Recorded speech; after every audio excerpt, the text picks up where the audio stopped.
It's now been 1 week since an earth-shattering explosion ripped through Beirut.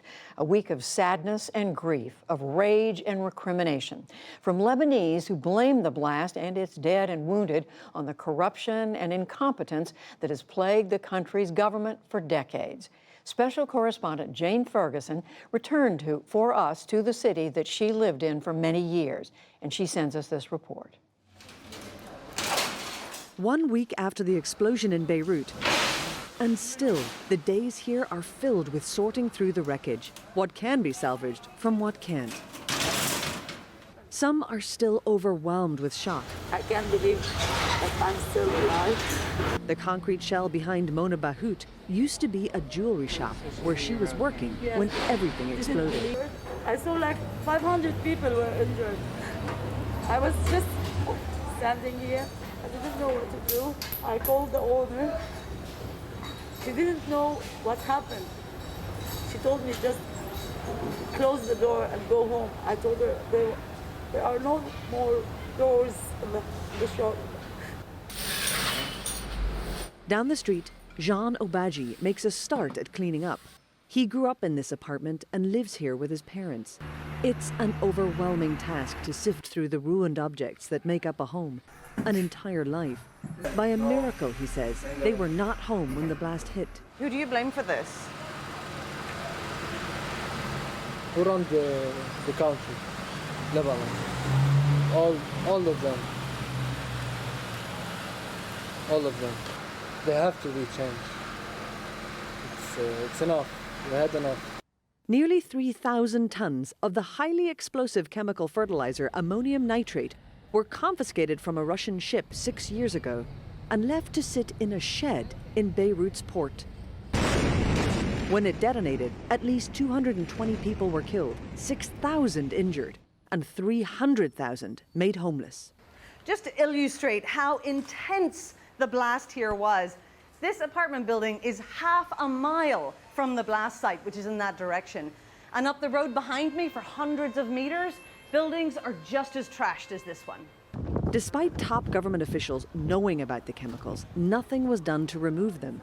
This week, frustration spilled over into anger, and amid the growing outrage, the Prime Minister and his cabinet resigned. That move is unlikely to be enough to quell the anger. Entrenched political elites, including President Michel Aoun, still hold the real political and economic power here. Aoun refused the prospect of an international investigation, claiming a Lebanese probe would be more efficient. The judiciary has to be fast in dealing with this because, as they say, delayed justice is not justice at all. Nearly a year ago, massive protests broke out across the country, calling for an end to the corruption and dysfunction that defines Lebanon's government institutions. Since then, an economic crisis has exposed the country's banking system as little more than a fraudulent Ponzi scheme. Many people have lost their life savings and investments, and the economy has collapsed. To these people, the government first took their financial security, then their jobs, and now their homes. In recent months, hyperinflation has taken hold and the value of Lebanon's currency has plummeted. In a country that imports most of its goods, people are struggling to buy food. Prices of food had already tripled in the last year. David Beasley heads up the UN's World Food Programme. He flew to Beirut to oversee replacing the grain that was stored in silos at the port, and told the NewsHour the country's precious reserves have been decimated. Wow, unbelievable. So the silos were just devastated. All the grains in the silos completely gone. So now, literally in Lebanon, it's not just a matter of a food security situation in Beirut, of the people impacted by the immediate impact of this explosion. The entire country has now enough bread for 2.5 weeks.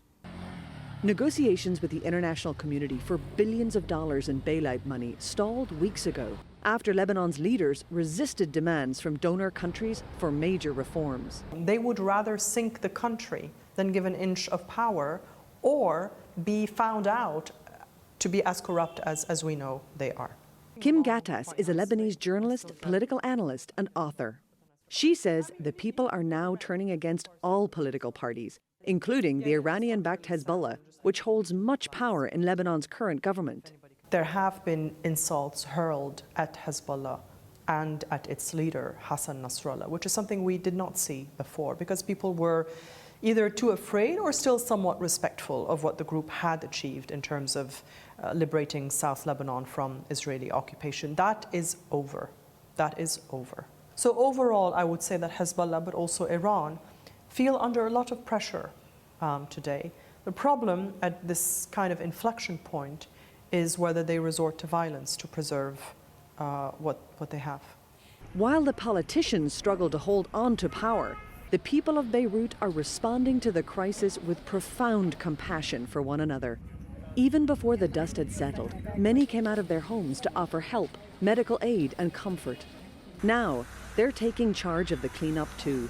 These smashed-up streets are filled with volunteers, mostly the younger generation, going house to house, offering to clear rubble and handing out food. They know it's something the government will not do. Madia Azouri is a Beirut-based radio host and DJ. She now runs this center that organizes the volunteers, drawing up lists of which homes need help. I think that it's in our blood. I don't know, you knew Lebanon before and Lebanese people before. You see how we invite people to eat at our tables. This is how we are. This is how we are. We cannot not help people. These are dangerous times in Lebanon, with the dark shadow of possible civil war looming over the country. But they also present an opportunity for the country's people to move beyond the political dysfunction and build a new government. Whichever direction it goes in, surviving against all the odds is in the Lebanese blood.